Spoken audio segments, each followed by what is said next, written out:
Bismillahirrahmanirrahim. Assalamualaikum warahmatullahi wabarakatuh.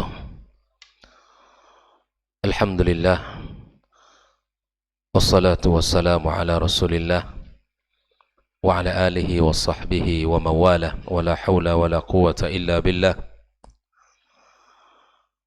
Ashhadu an la ilaha illallah wahdahu la syarika lah, wa ashhadu anna Muhammadan abduhu wa rasuluhu alladhi ballagha ar-risalah wa adda al-amanah wa nasaha al-ummah wa jahada fillahi haqqa jihadih, fassalawatu rabbihi wa salamu alaih. Ya ayyuhalladzina amanu ittaqullaha haqqa tuqatih wa la tamutunna illa wa antum muslimun. Allahumma inna nas'aluka ilman nafi'a wa rizqan tayyiba wa amalan mutaqabbala.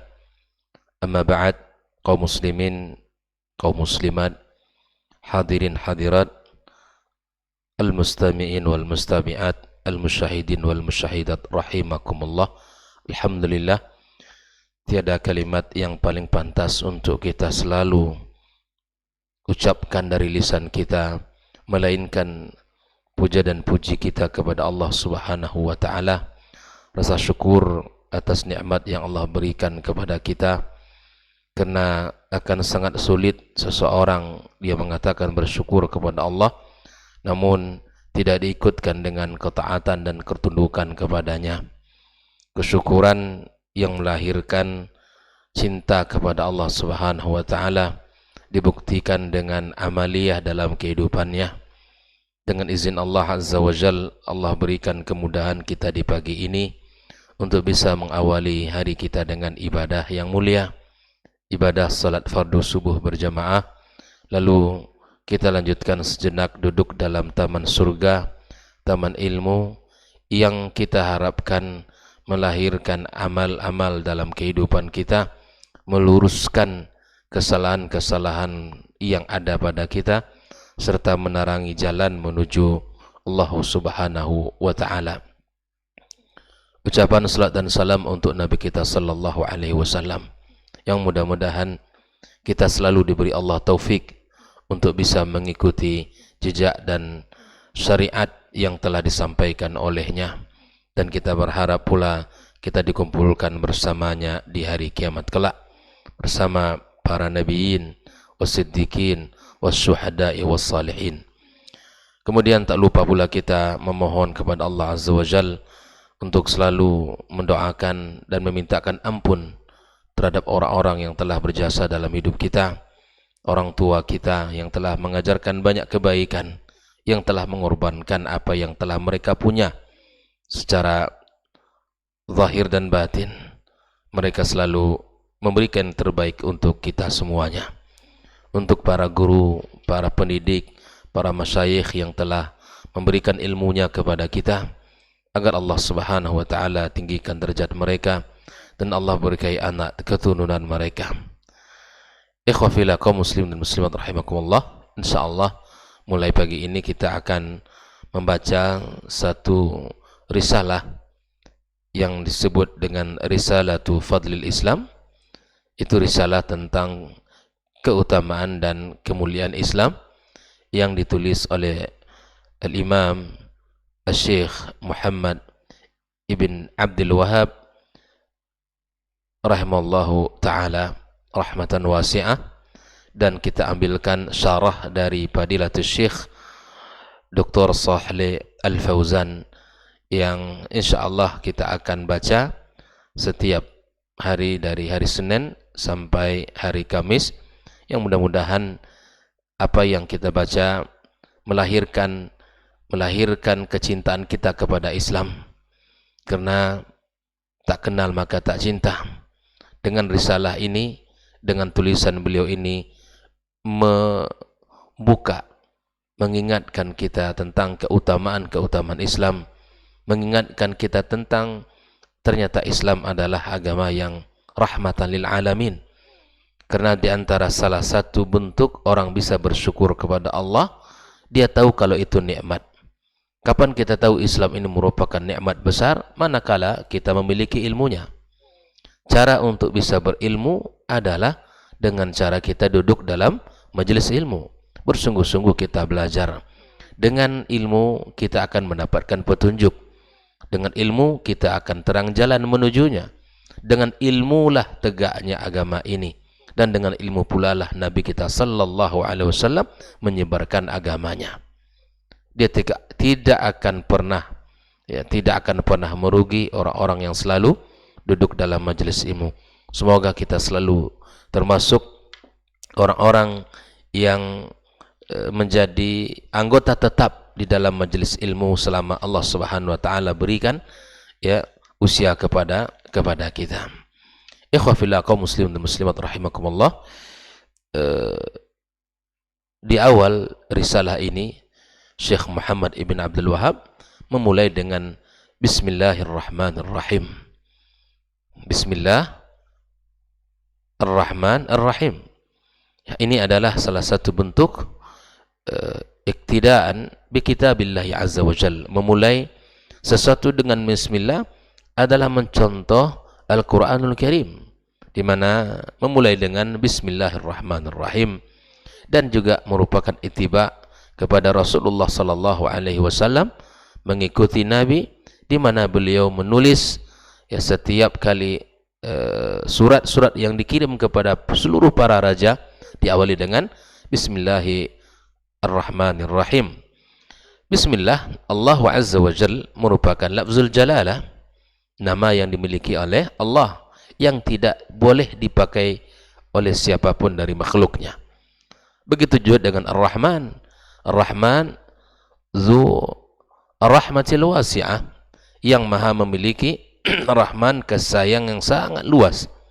Ya, ini adalah ism min asma'illahi tabaraka wa ta'ala yang tidak boleh dipakai juga oleh selain Allah Subhanahu wa ta'ala, kecuali kita tambahkan di depannya kalimat abdun, boleh dengan Abdurrahman.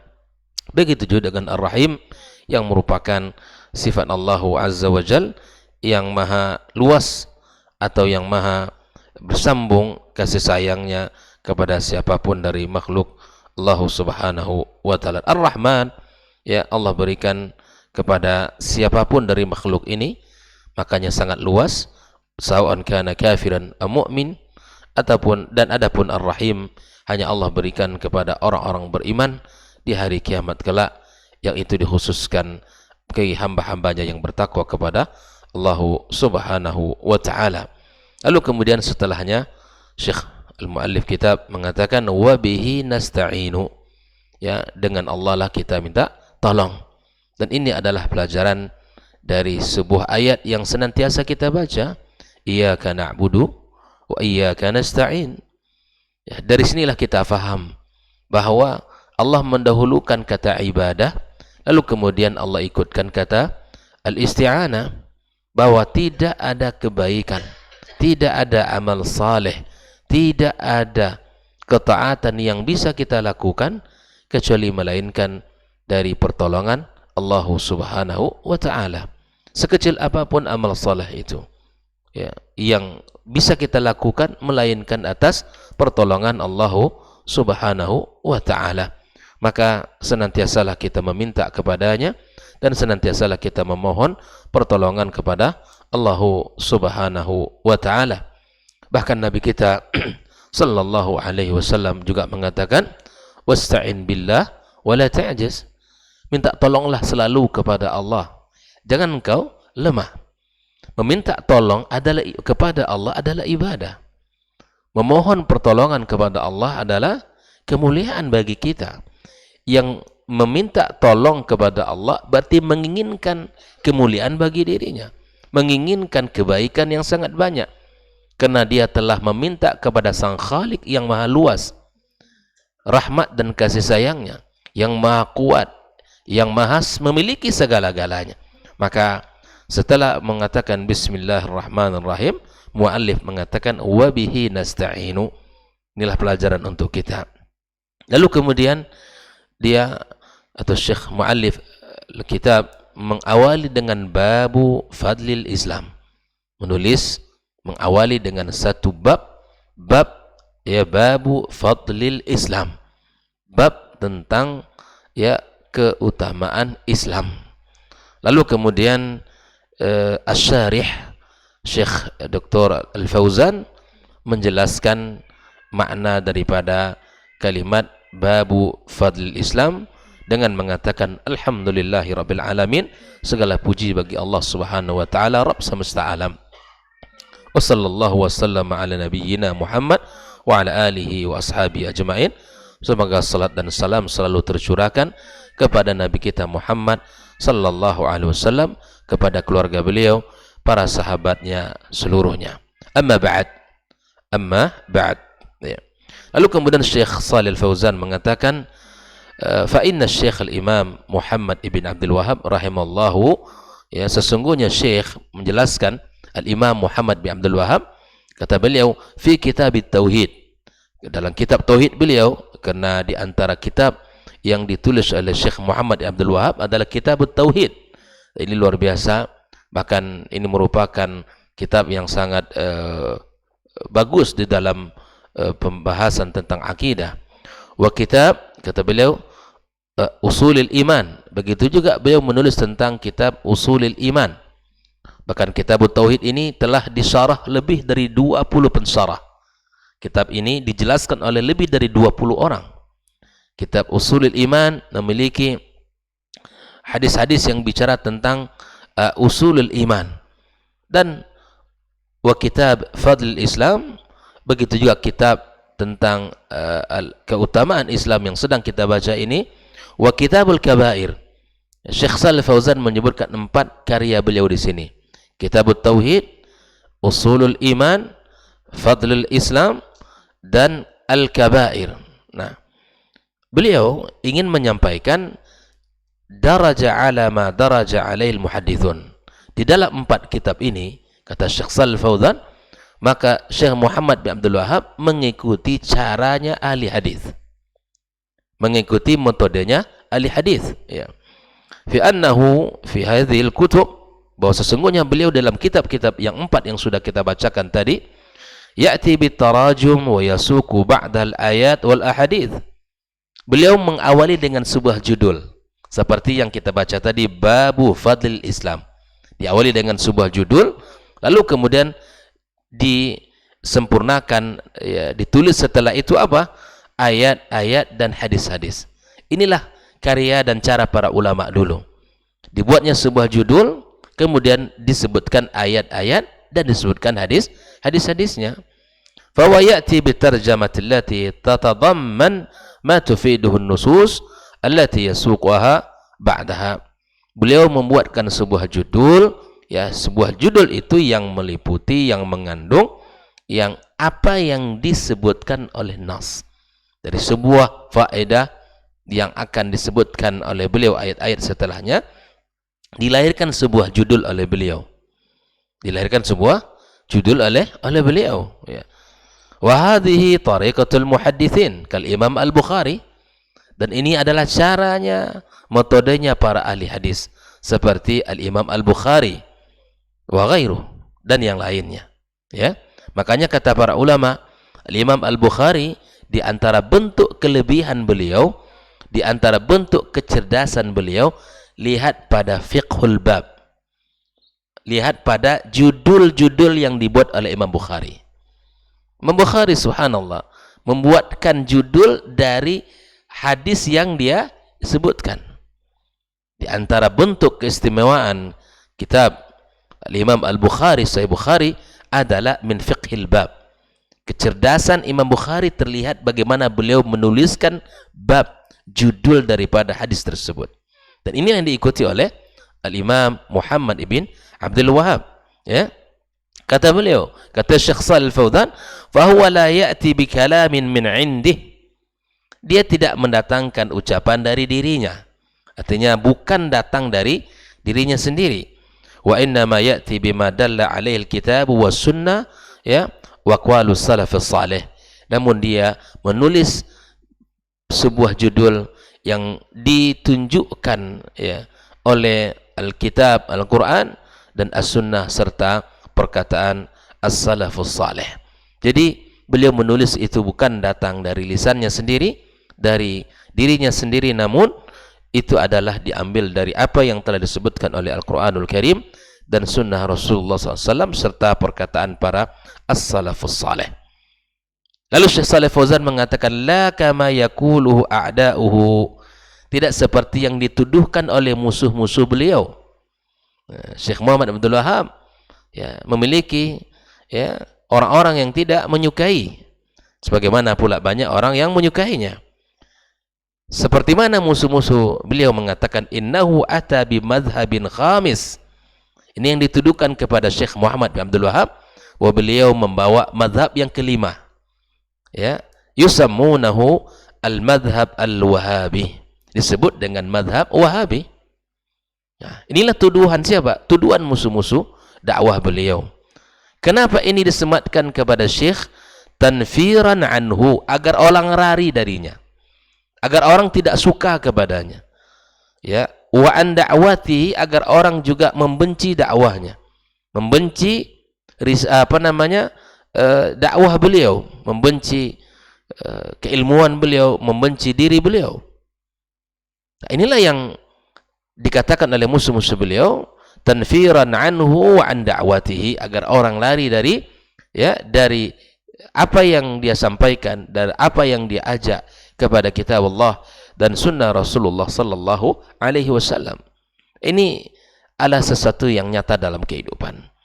Beliau hanya mendatangkan ilmu yang disampaikan Allah melalui kalamnya dan apa yang disampaikan Rasulullah sallallahu alaihi wasallam dan dipahami oleh as-salafus salih. Ada hal yang menarik dalam penjelasan Syekh Shalih Al-Fauzan ini. Kata beliau, pernah ada waqad kana alim min ulama al-Hindi. Pernah ada seorang ulama India, kullama faragha min darsihi rafa'a yadayhi wa ja'ala yad'u 'ala Syekh Muhammad ibn Abdul Wahab. Beliau ini seorang alim, orang India. Setiap selesai dia menyampaikan darasnya, menyampaikan pelajarannya, maka dia berdoa, mengangkat tangan, mendoakan keburukan atas Syekh. Setiap kali dia selesai menyampaikan ilmu, maka dia mengangkat tangan berdoa kepada Allah agar Allah Subhanahu wa taala agar keburukan, mendoakan keburukan atas Syekh Muhammad bin Abdul Wahab. Lalu fayasma'uhu ba'dun nasihin, didengarkan oleh sebagian orang yang menginginkan kebaikan, an-nasihin, faja'a ala mu'allaf Syekh. Lalu kemudian karya Syekh Muhammad Abdul Wahab ini dibawa, kemudian diserahkan kepadanya. Yang dibawa adalah kitab Tauhid. Yang dibawa adalah kitab At-Tauhid, karya beliau. Lalu apa yang diberikan? Sebelum dia memberikan kitab itu kepada orang India ini, kepada ulama India ini, wa naz'a ghilafahu alladhi fi ismi Syekh, dicopotkan kopernya. Dicopotkan ini kopernya, sehingga tidak terlihat siapa pengarang kitab ini. Wa qaddamahu ilaihi yas'aluhu, kemudian dikasih kitab itu, kemudian dia bertanya, man huwa muallif hadzal kitab? Bertanyalah, siapa pengarang kitab ini? Fata'ammalahu dzalikal alim wa ja'a minal ghad wa qala lirrajuli alladhi qaddamahu ilaihi. Kemudian alim tadi membawa kitab Syekh, kemudian dibacanya, diamatinya, kemudian dipelajarinya. Keesokan hari, maka dia berkata kepada laki-laki yang memberikan kitab tadi, hadza min muallafatil Imam al-Bukhari. Kata alim tadi, ini adalah salah satu bentuk, salah satu karya daripada Imam Al-Bukhari. Karena Imam Al-Bukhari di antara metodenya apa? Seperti kita sebutkan tadi, diberikan judul, disebutkan hadis-hadisnya. Nah, di antara kecerdasan Imam Bukhari, lihat dari fiqhul babnya. Wa qala lirrajuli alladhi qaddamahu ilaihi hadza min muallafatil Imam Al-Bukhari. Ini kalau menurut saya, kata alim India ini, karya Imam Bukhari. Faradda ar-rajulu ghilafahu alaihi, lalu kemudian setelah itu laki-laki yang mengasihkan kitab itu ya mengeluarkan ya cover dari kitab tersebut dan diserahkan kepada orang alim tadi. Wa qala lahu hadza huwa ibnu Abdul Wahhab alladhi tad'u alaihi. Inilah karya ya Syekh Muhammad bin Abdul Wahhab yang selalu engkau doakan keburukan atasnya. Gitu ya. Fanadimal alim wa ja'ala yad'u li Syekh Muhammad ba'da kulli daras. Masya Allah. Maka sesuai dengan kata pepatah, tak kenal mata maka tak sayang. Setelah dia mengetahui hakikat dakwatu Syekh, setelah mengetahui ketulusan kedalaman ilmu Syekh Muhammad bin Abdul Wahhab, maka subhanallah berbalik arah, berpindah dari benci kepada cinta kepada Syekh Muhammad bin Abdul Wahhab. Maka dia menyesal sejadi-jadinya. Lalu kemudian setelah selesai setiap kali menyampaikan ad-daras, maka dia mendoakan kebaikan kepada Syekh. Hakikatnya ikhwah fillah rahimakumullah, orang-orang yang membenci dakwah Syekh Muhammad Abdul Wahhab adalah orang-orang yang barangkali belum sampai hakikat kepada beliau, belum tahu tentang apa yang disampaikan oleh beliau dalam dakwahnya. Mengajak orang kepada keimanan, mengajak kepada tauhid, memurnikan akidah, membersihkan kesyirikan. Tapi yang digambarkan tentang dakwah Syekh kebalikan, sehingga lahirlah kebencian. Maka kenalilah seseorang dengan sebenar-benarnya, bacalah kitab-kitabnya, pelajarilah, sehingga dengan itu Anda akan tahu siapa Syekh Muhammad bin Abdul Wahhab yang disebutkan dengan Al-Wahabi dan lain sebagainya. Ikhwah fillah rahimakumullah. Inilah sebuah kenyataan dan peristiwa yang terjadi yang diceritakan oleh Syekh Shalih Al-Fauzan di dalam muqaddimah atau dalam penjelasan kitabnya ini. Wa huwa fi hadzal kitab, kata beliau Syekh Muhammad bin Abdul Wahhab, bayyana awalan usul al-iman, menjelaskan tentang usul al-iman, thumma fadl al-islam, kemudian menjelaskan tentang keutamaan Islam. Wa dzalika li anna ad-dina yatakawwan min thalathi maratib, karena agama ini terdiri dari 3 tingkatan. Al-martabatul ula al-islam, ya tingkatan pertama itu adalah Islam. Al-martabatul tsaniyah al-iman, kemudian adalah al-iman. Al-martabatul tsalitsa al-ihsan. Ya, semoga kita bisa menikmati buku-buku beliau ini nanti insyaallah. Kita mulai dengan membaca kitab Fadlul Islam. Kemudian Syekh Shalih Fauzan menukilkan sebuah hadis dari riwayat Abi Hurairah radhiyallahu ta'ala anhu, qala kana an-nabi sallallahu alaihi wasallam barizan yawman lin-nasi fa'atahu Jibril faqala mal iman, qala al-iman an tu'mina billahi wa malaikatihi wa bi liqa'ihi wa rusulihi wa tu'mina bil ba'ats, qala mal islam, qala al-islam an ta'budallaha wa la tusyrika bihi wa tuqimas salah wa tu'addi az-zakah al-mafruḍah wa tasumu Ramadan, qala mal ihsan, qala an ta'budallaha ka'annaka tara fa in lam takun tarahu fa innahu yaraka, ila akhir hadis. Hadis ini tentu menjelaskan tentang 3 tingkatan Islam, ya al-Islam, kemudian al-iman, kemudian al-ihsan. Hadis Jibril yang panjang, dan itu adalah hadis yang masyhur yang sudah sama-sama kita ketahui, di mana Jibril datang kepada Rasul sallallahu alaihi wasallam bertanya tentang 3 perkara ini. Ya Nabi, kemudian setelah dia pergi, maka sahabat bertanya kepada para sahabat, tahukah kalian siapa yang bertanya? Maka sahabat mengatakan Allah dan Rasulnya yang tahu. Maka Nabi mengatakan dia adalah Jibril, datang untuk mengajarkan agama kalian. Ikhwah fillah rahimakumullah. Inilah yang disebutkan oleh Syekh Shalih Fauzan. Lalu kemudian Syekh Muhammad bin Abdul Wahhab mengatakan, wa qaulullah ta'ala al-yawma akmaltu lakum dinakum wa atmamtu alaikum ni'mati wa raditu lakumul islam dina. Lalu kemudian dijelaskan oleh Syekh Shalih Fauzan, فهذه مراتب الدين المرتبة الأولى الإسلام ثم فوقها الإيمان ثم فوقها الإحسان فهو رحمه الله تعالى أراد أن يبين الإسلام والإيمان في هذا الكتاب أصول الإيمان والباب الأول من أبواب هذا الكتاب bab pertama ikhwafillah dari bab yang kita baca dari kitab ini adalah babu fadlil Islam. Kemudian setelah itu thumma atba'ahu bi abwabin ukhra, kemudian dilengkapi dengan bab-bab judul-judul yang lain, misal bab wujubil Islam, ya, wajibnya Islam, bab tafsirul Islam, bab wa ma yukhriju minal Islam. Nah, ini harus kita pelajari bersama agar keimanan, keislaman, agama yang kita miliki ini terjaga dari segala sesuatu yang buruk, terjaga dari segala sesuatu yang merusaknya bangunan agama yang kita cintai ini.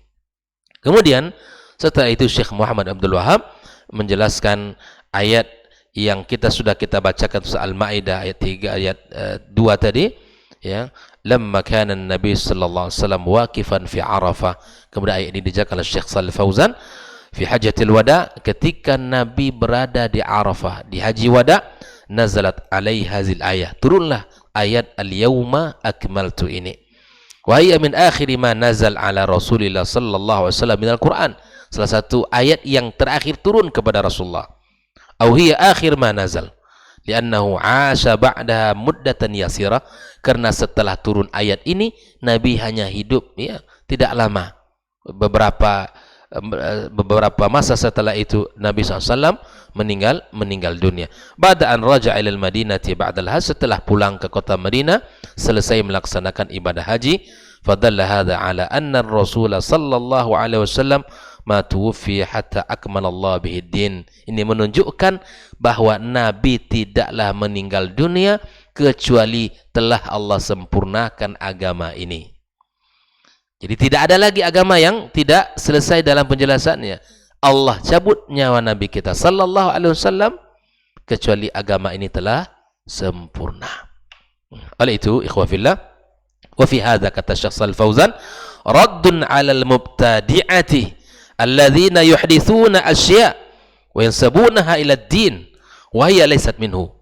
Ayat ini menunjukkan salah satu jawaban terhadap para ahli bid'ah, ya, orang-orang pelaku bid'ah yang mengadakan agama dengan sesuatu yang baru kemudian dinisbatkan kepada agama yang mulia ini dan tidak ada sedikit pun kaitannya. Fa ayyuma insanin ya'ti bi ziyadatin fid din fa hiya mardudah.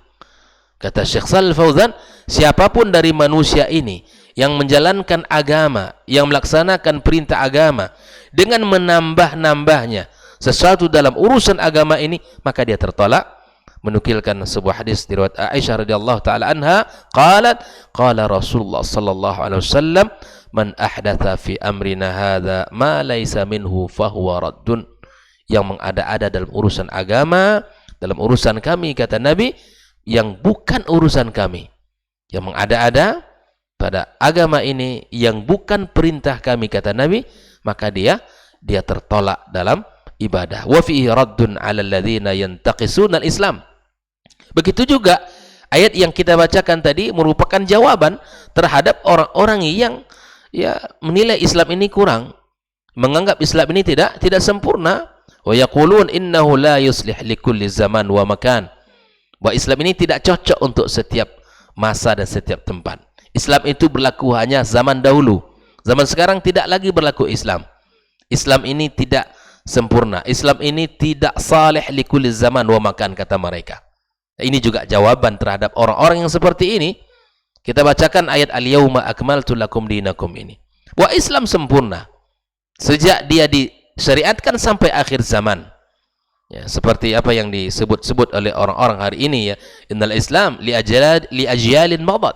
Islam hanya untuk generasi masa lampau. Wa li fatratin madat, untuk masa-masa yang dahulu.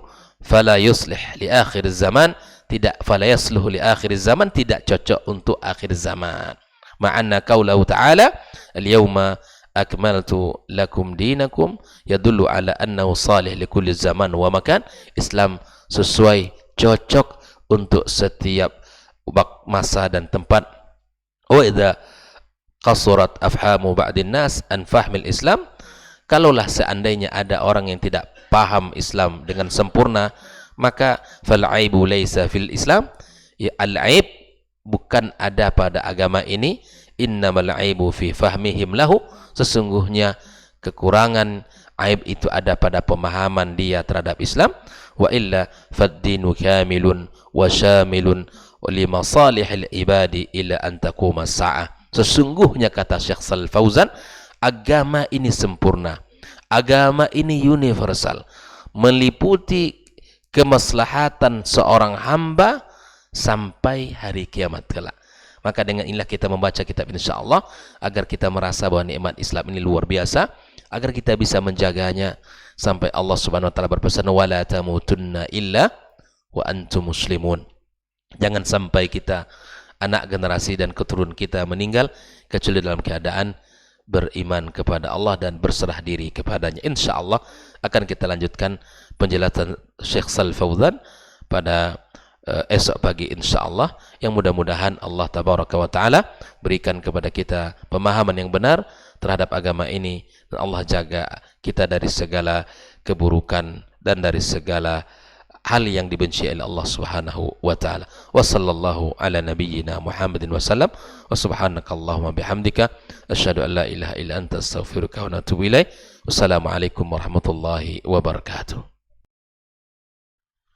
Orang yang keluar dari rumahnya menuju rumah Allah untuk menuntut ilmu syar'i, maka sungguh dia sedang berjalan di jalan ilmu, dan itu akan memudahkannya untuk menuju surga Allah Subhanahu wa taala.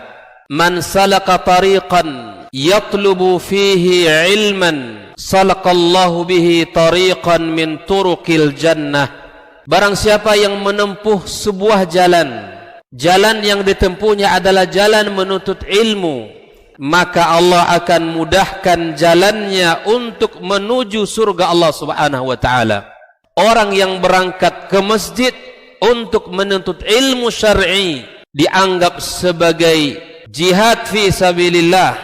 Nabi alaihi salatu wassalam bersabda, "Man dakhala masjidana hadza," barang siapa yang memasuki masjid kami ini, yakni Masjid Nabawi, liyata'allama khairan, untuk belajar atau mempelajari kebaikan, au yu'allimuhu, atau dia mengajarkan kebaikan, kal mujahidi fi sabilillah, adalah seperti orang yang berjihad di jalan Allah. Mudah-mudahan kehadiran kita di rumah Allah yang mulia ini, tujuan kita hanya satu, untuk mencari ridha Allah Tabaraka wa Ta'ala. Mudah-mudahan ilmu yang kita pelajari, ilmu yang memberikan keberkahan, yang menerangkan jalan kita dan senantiasa menjaga kita di jalan Allah Subhanahu wa taala.